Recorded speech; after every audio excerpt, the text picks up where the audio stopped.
Give me some of the best you got. Acknowledge. Populating crew. Communications Officer Uhura. All deck standing by, sir.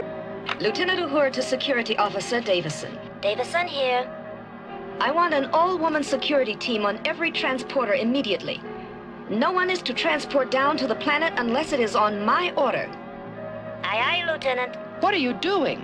Taking command of this ship.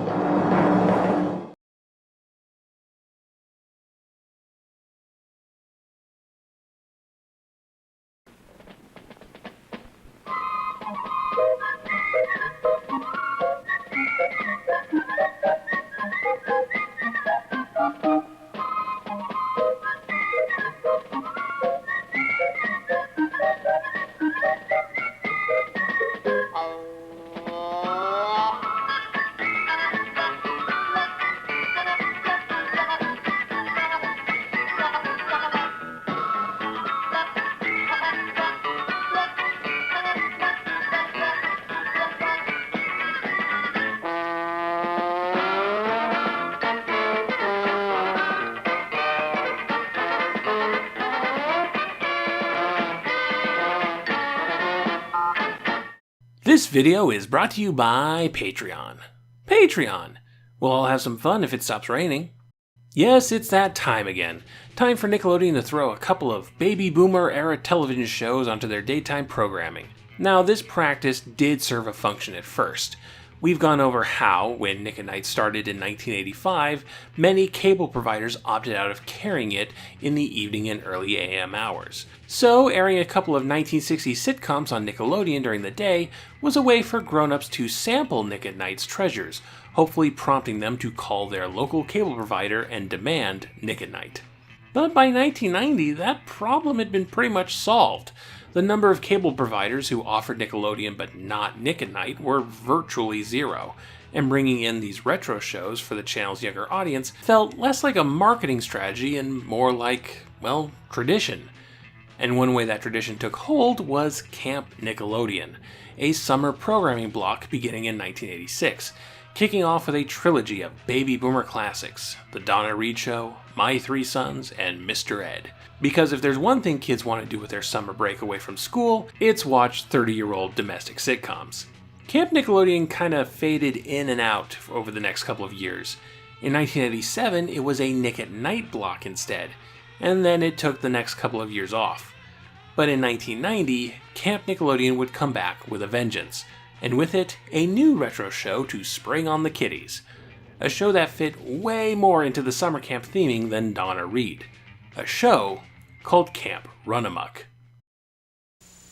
Camp Nickelodeon is the perfect summer camp. The counselors are a blast. The food is incredible. And there's a turtle in every bed. The lineup begins every weekday at 5, 4 Central with a special summer showing of Camp Runamok. Told you you're not to chop down the trees. After Runamok, Camp Nickelodeon continues with a different show every week. This week it's every counselor's nightmare. Wild and crazy kids. That's Camp Nickelodeon, 1 hour every weekday starting at 5, 4 Central on Nickelodeon. Dismissed! Camp Runamok follows the misadventures of the dysfunctional staff of the titular boys' camp. We have Commander Wivenhoe, played by Arch Johnson, the put-upon leader who doesn't get along well with the kids and who would rather be spending his days climbing the social ladder at the nearby country club. Now, I command you to stand here and look at these pups. Gosh, I can't, sir. The other guys will accuse me of apple polishing with the boss. They're very nice, though, sir. I didn't want to show them to you anyway. Non-golfers. Oh, beautiful, shiny, gorgeous. His second-in-command, Senior Counselor Spiffy, played by David Ketchum, is doing his best to wrangle in both the kids and his fellow counselors. A truly stressful job, he's even driven to quitting in the show's only two-parter. You can't leave. George, I know things got out of hand, but we're gonna change, aren't we, fellas? Yeah, we're gonna... Listen, you guys will never change. You're the most mixed-up, confused, chaotic, draggle-tailed, hodgepodge bunch of goody birds of the whole world, and you'll never change, never! There's Doc Jocelyn, played by Frank DeVol in the show's pilot and then by Leonard Stone for the rest of the series, a rude, mean-spirited doctor hiding away from his mother when he failed to make it as a brain surgeon. You're absolutely right, George. It's perfectly ridiculous to be afraid of a simple thing like delivering a baby. It's done every day. That's right. I mean, cab drivers and gas station attendants, they deliver babies. That's right. Okay, fellas. I'm okay. Don't worry. You sure Everything's fine. Yeah. Okay, good.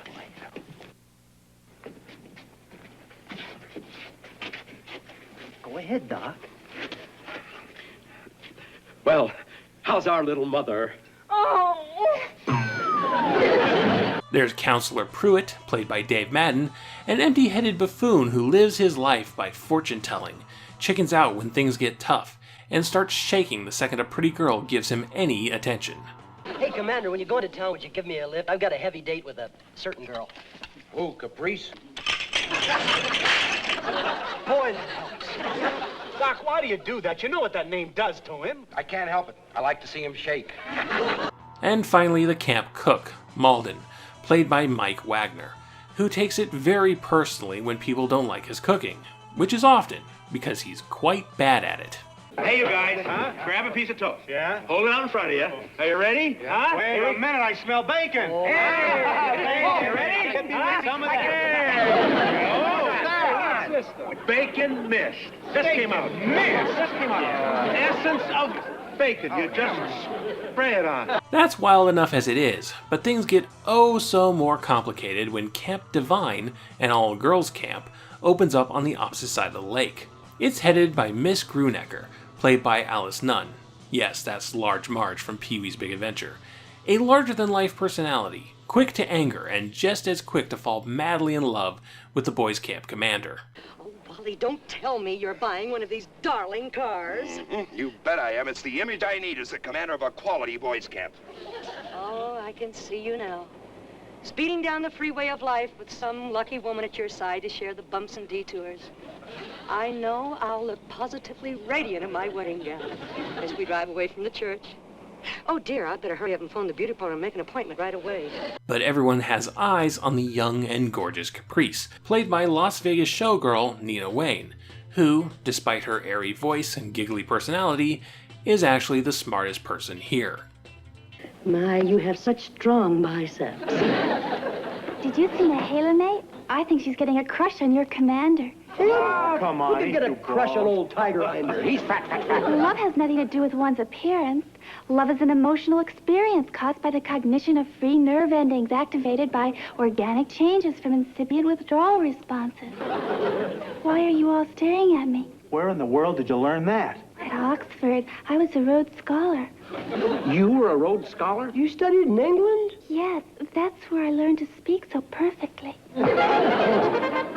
Between Camp Divine's obnoxious Good Morning song, the two camps competing over the same resources, and messy sexual tension between the two staffs, Camp Runamok and Camp Divine often find themselves at odds in a battle of the sexes. The entire staff of Camp Divine will pretend to be sick to get Camp Runamok to do all their chores. Camp Runamok will steal Camp Divine's water for their swimming pool when their own water gets shut off. Back and forth, back and forth. I foresee a grievous and serious danger in continued fraternization between the male counselors of Camp Runamok and the female counselors of Camp Divine across the lake. And as commander of this camp, I place Camp Divine off limits to all Runamok personnel. You probably noticed that this is all about the grown-ups. The actual children at these camps feel more like an afterthought. There are a few plots here and there where one of the kids might factor into the story, like when the commander has to babysit one particularly accident-prone boy.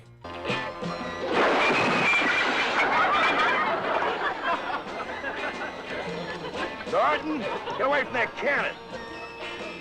Don't worry about that old cannon. It hasn't been fired since the Civil War. Gordon! Gordon!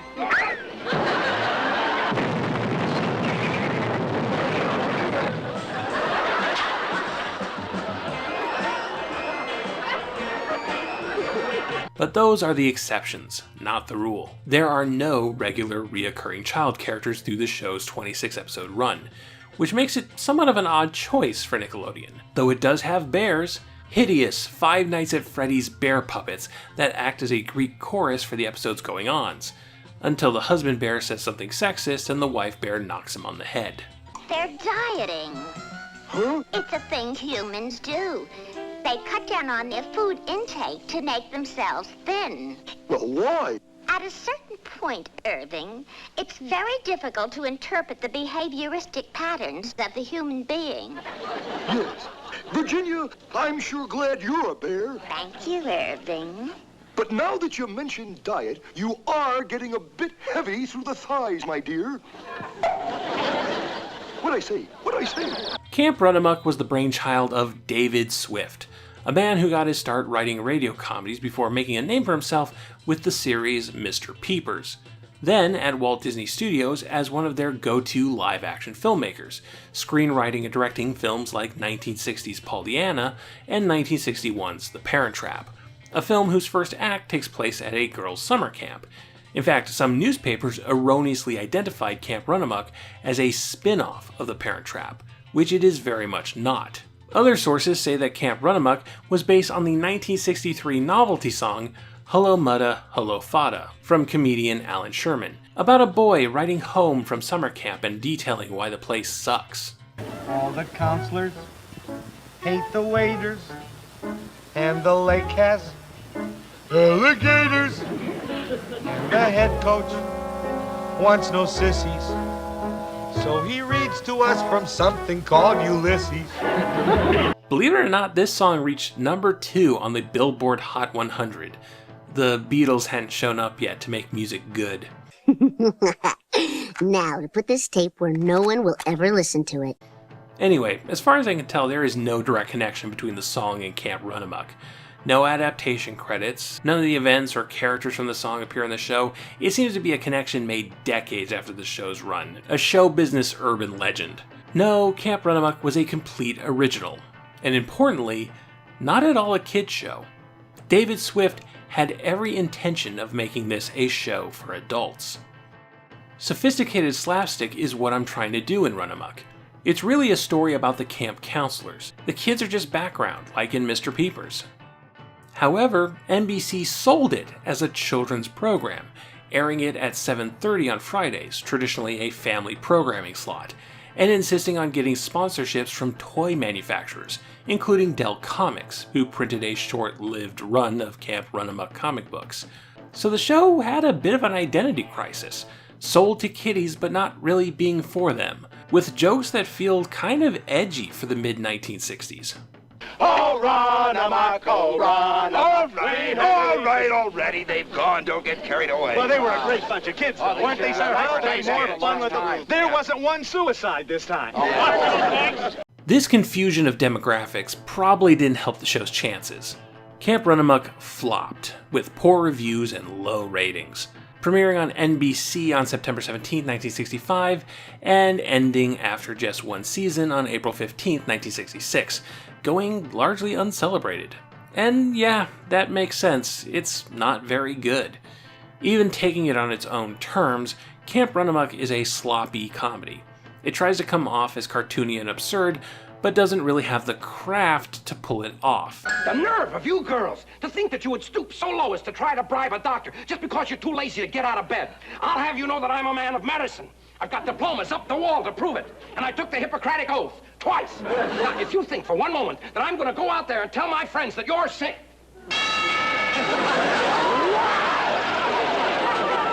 And of course, this is a show from the 1960s, so it has all the expected dated elements that some of you say I'm too sensitive about. Racist stereotypes? Check. Dated gender roles? Check. Domestic abuse? I mean, it's between horrifying bear puppets, but technically check. But honestly, it's just kinda boring and cheap. The show's most interesting story is episode 16, Tomboy, in which one of the girls, Maureen, played by Maureen McCormick, aka Marcia Brady from the Brady Bunch, is dissatisfied by the girly activities at Camp Divine. Across the lake from us is a boys' camp. Boys have all the fun. I'm really angry at you and Daddy. Why couldn't you have concentrated harder and made me a boy? All we do here is paint and take dancing lessons and weave Indian hairbands. Being a girl stinks. So she dresses as a boy and sneaks over to Camp Runamok, where she excels at all the sports. The staff of both camps find out and try to find a way to get her to A, stay over at Camp Divine, and B, get this I like boy stuff tomfoolery out of her head. Well, that's a dicey plot, isn't it? And one the episode doesn't seem interested in actually exploring. Like, sure, it's an old show with old values, but second wave feminism was well underway by 1965, and saying girls can play sports too shouldn't have been that difficult of a conclusion to make, even then. Instead, Camp Runamok starts doing crafts and feminine activities to try and scare Maureen back to Camp Divine. But then one of the camp inspectors shows up and sees them doing all these sissy activities, and there's a unspoken gay panic, and just let her come over and play baseball. This isn't hard. Slow and graceful as the breeze. Watch your chiffon, if you please. Is he kidding? Why don't you complain? Be nice. This camp is for the birds. It ultimately ends on an inconclusive note as Maureen just continues to sneak into Camp Runamok. The show doesn't even have the spine to take the wrong stand on the issues. It's just wishy-washy like that. It's cheap and lazy and inconsequential, and its legacy reflects that, in that it has no legacy. Syndicated reruns were scarce before 1990, and I doubt anyone gave Camp Runamok a second thought. But then Camp Nickelodeon happened, with Camp Runamok airing every weekday between July 2nd and August 10th at 3 in the afternoon, then concluding with a 4-hour marathon between 8 a.m. and noon on Saturday, August 11th. A brief 6-week run. While they never released any press material on it, I doubt Nickelodeon ever considered Camp Runamok becoming a regular fixture on the channel. This was a seasonally appropriate show meant to lead into a rotating list of alternative programming, including Wild and Crazy Kids and Skate TV. The best part about this whole thing was the promo narrations that they ran over the Runamuck credits.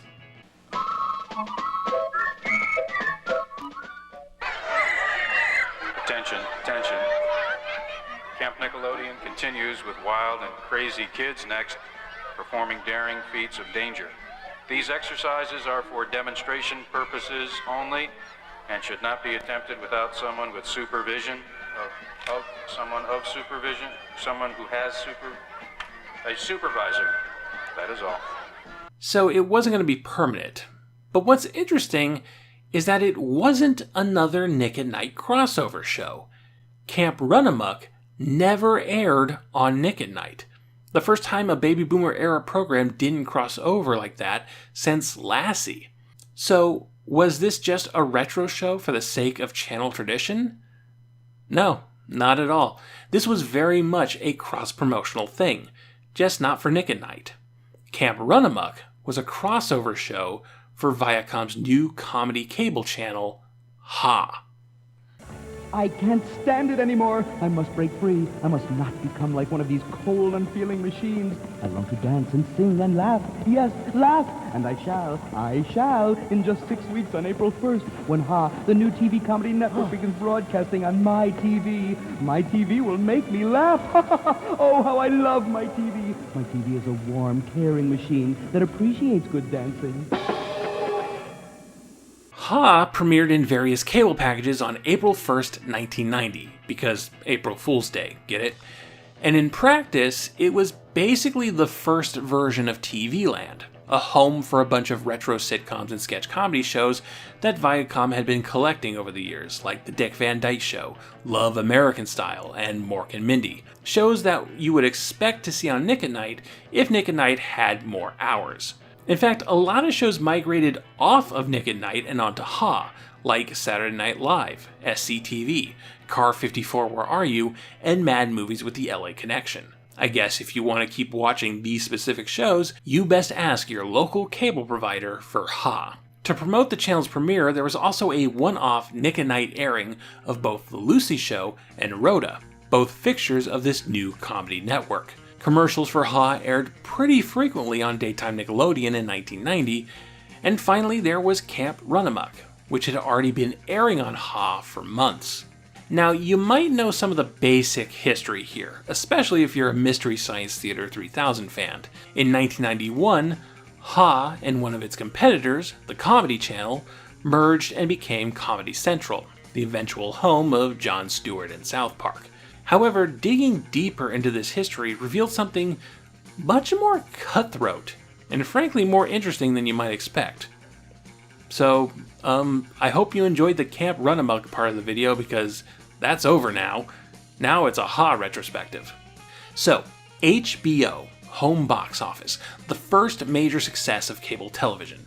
It premiered on November 8, 1972, under the ownership of magazine publisher Time Incorporated, who were looking to expand their portfolio into other mediums. And when you're the first to do something, that means you tend to have a head start on everyone else. HBO went nearly half a decade without any direct competition, and when channels like Showtime and the Movie Channel did show up, they were competing against a channel with an entrenched viewer base, and would be met with accusations of ripping HBO off. Both Showtime and the Movie Channel, of course, were owned by Viacom. On May 9, 1989, Viacom filed an antitrust lawsuit against HBO, claiming the long-standing home box office was monopolizing pay TV and was attempting to restrain trade. Time Incorporated denied any wrongdoing, basically shrugging and going, "We're just winning. Sorry that we're winning, I guess." Many of the allegations rehash issues that have been periodically raised for more than a decade. On several occasions, the Justice Department have reviewed many, if not all, of these allegations and repeatedly concluded that no action was warranted. Initially, it might seem that Viacom was just throwing a legal hissy fit over HBO's dominance in the market. And in some ways, they were. But there was more going on here. There were ulterior motives to the lawsuit. This was a chess move. On March 4th, 1989, it was announced that Time Incorporated would be merging with Nickelodeon's former owners, Warner Communications, creating what would collectively be called Time Warner. Many companies objected to this merger, including Paramount Communications, Viacom's former owners, who attempted a hostile takeover of Time Incorporated, sending a $12.2 billion bid against the company, and filing lawsuits to halt the merger. Paramount failed, and the Time Warner merger went ahead, but in the process, Time Incorporated was forced to up their bid on Warner to $14.9 billion. That's a lot of cash. During all of this, the merger, the Viacom lawsuit, HBO announced the development of a new 24/7 all-comedy cable channel to be called the Comedy Channel. This would be HBO's first attempt at an advertisement-driven basic cable channel. Well, that sounds fun. And then, 1 week later, exactly 1 week later, Viacom announced they were making their own comedy cable channel, simply called Ha. How weirdly blatant, how obvious this seemed. Probably not the best image when people already thought Viacom Showtime was trying to ride on HBO's coattails. If we started a fur channel, they'd start a fur channel. These guys, Viacom, are on board because we suggested it's a great idea. Now, in practice, the two channels would end up being very different. The Comedy Channel would, ironically, crib its format from MTV, consisting mostly of snippets of stand-up routines led in by VJ-style hosts. There were a few full-size shows, like the aforementioned Mystery Science Theater, but mostly it was a montage of, in my personal opinion, the second worst era of stand-up comedy. You know, that's what's amazing. There's 1 billion Chinese guys in the world, and they all have the same haircut. You know, you ever go to a barber shop or a beauty salon, you know, where they have all the different hairdos on the wall? You think in a barber shop in China, they just have like 30 pictures of Mo? The worst era of stand-up comedy is right now, for the record. As we mentioned before, Ha would just be sitcom reruns, shows that didn't make the cut for Nick at Night. In fact, Ha's programming chief, Debbie Beese, was also the programming chief for Nickelodeon and Nick at Night.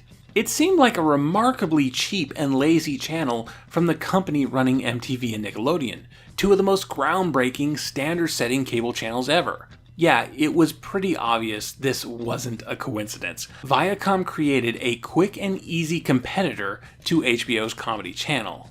They weren't fooling anybody. What an odd thing to do.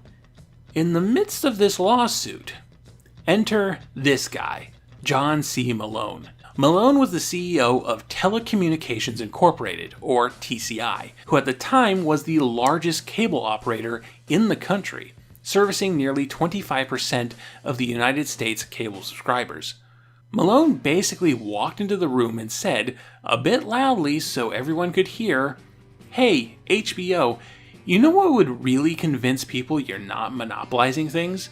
If you and Viacom jointly ran a cable comedy channel. So why did TCI suddenly get involved with these things? The Time-Warner merger. Time and Warner joining forces would make them TCI's most direct competitor. And while TCI still covered more of the country, Time Warner would have stronger assets and more direct control over the content of the channels. If Malone is eager to be a big player in this business, he just got leapfrogged, in the sense of overall power in the media business. TCI would have to step up their game if they were to compete, and one thing they did was begin negotiations with Viacom to purchase 50% of Showtime. HBO caught wind of this, and threatened to sue TCI. Now, this is my own conjecture. None of the parties involved have ever admitted as such. But I think Viacom's lawsuit against HBO was an attempt to sully the public image of their competitor, knowing that if they got it into people's heads that HBO was monopolizing the cable market, then HBO would be less likely to challenge the deal between Viacom and TCI, because that would play directly into this evil monopolizer public image. Viacom didn't file this lawsuit to win it. They filed this lawsuit to change the optics. And a change in optics would be bad for the cable industry, who had enjoyed the 1980s being largely unregulated thanks to President Reagan's loosey-goosey FCC. Well, now Reagan was gone. President Bush seemed a bit more pissy about modern television. He would famously hate on The Simpsons in 1992, and the Democrats had House majority for the first time since 1979. Cable television regulation seemed like an inevitability, and Viacom's accusations might give certain politicians the excuse to move forward with these regulations. From the cable industry point of view, Viacom is not being statesmanlike. They give fuel to the government types like Massachusetts Democratic Representative Edward J. Markey and Michigan Democratic Representative John D. Dingell, who are gung-ho for re-regulation. The lawsuit would also force HBO to the negotiation table via the out-of-court settlement process. And remember, Time Incorporated was a little short on cash, having to up their bid for Warner Communications thanks to the hostile takeover attempts of Paramount. And just as HBO gets to the negotiation table, here's John Malone and TCI publicly going, "Hey, wouldn't it be crazy if instead of having your comedy channels compete against each other, you made just one channel and split the revenue, even though HBO clearly came up with the idea first and Viacom would just be hitching a ride free of charge?" It didn't happen right away. Viacom had to apply pressure. The Comedy Channel premiered on November 15th, and Viacom's Ha premiered on April 1st, 1990. This 4.5-month gap was the killing blow, because it made the smaller cable providers skittish on if they should carry the Comedy Channel or not. A shortage of available channels means most systems likely will choose either Comedy Channel or Ha TV, but not both. That's why some systems are delaying decisions on whether to carry the Comedy Channel until they can get a look at Ha TV, which isn't scheduled to be launched until April Fool's Day. "We don't have the channel capacity to add anything," says Stephen Schuff, marketing manager for Store Cable Communications of Jefferson County, Louisville, Kentucky, a cable system with 167,000 subscribers. "Besides," says Mr. Schuff, "I find it hard committing to an unproven product. With 4.3 million subscribers on launch day, Comedy Channel will be inaugurated with fewer subscribers than any new cable TV service launched recently." And of course, for every customer Viacom could get on the phones asking for Ha over Comedy Channel, the more Comedy Channel would suffer. So you get those Nick and Night promos, and of course, Camp Runamok on daytime Nickelodeon. While there's no public documentation on the matter, I would seriously doubt anyone on the Nickelodeon side of things suggested airing this obscure, unloved sitcom. This feels like a mandate from Viacom. Nickelodeon probably tried to make the best of things, dusting off the old Camp Nickelodeon promotion and pairing it with more exciting programming, but this was Viacom's idea. On December 19th, 1990, it was officially announced that the Comedy Channel and Ha would merge into one, and on April 1st, 1991, they became CTV, the Comedy Network.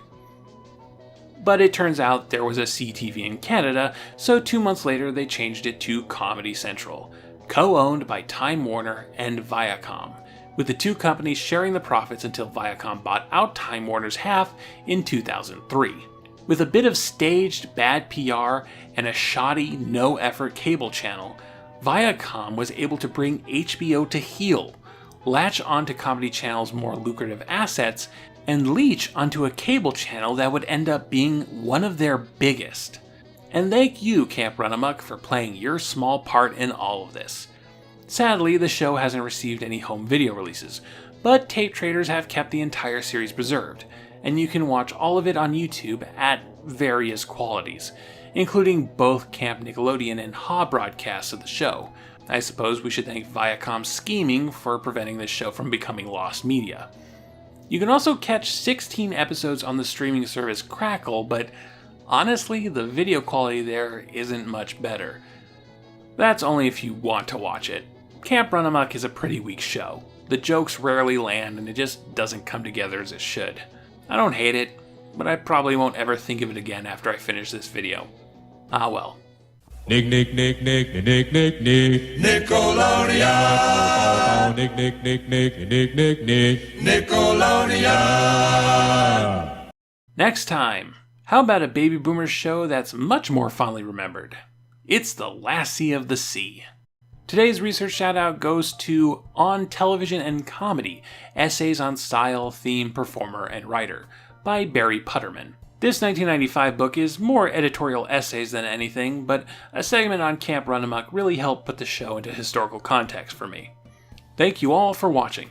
If you'd like to support Knacks and other Pop Arena projects, consider contributing to my Patreon. Every dollar goes to research materials, production values, and the occasional breakfast burrito. You can also support the channel by liking the video, leaving a comment, subscribing, hitting that bell icon for notifications, following me on Twitter, sending a one-time donation through PayPal or Coffee, and sharing knickknacks with all your friends. I'll see you next time, and remember, Black Lives Matter.